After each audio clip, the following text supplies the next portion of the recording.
High, আমি মিতু।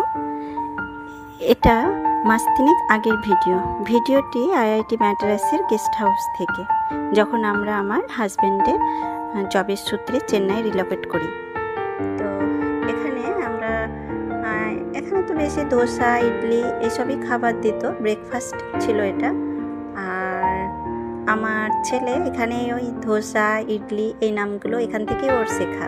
আর সে তো বাইরের খাবার খায় না, এখানে এসে বাইরের খাবার খেয়েও তো প্রচুর এনজয় করেছিল। যাই হোক, আর এই যে জিনিসটা দেখছেন, এটা এদের এখানে নাম বলে বাডা, এই টাইপের কিছু একটা নাম বলে এখানে। এটা খেতে খুবই ভালো লাগে আমার। এদিকে আমি 3টে নিচ্ছি, কারণ আমার ছেলের জন্য, আমার জন্য, সেই জন্য আমাদের একসঙ্গে আমি আর আমার ছেলে খেতাম। আর কিছুটা ছবি উঠিয়েছিলাম, সেগুলোই আমি শেয়ার করেছি।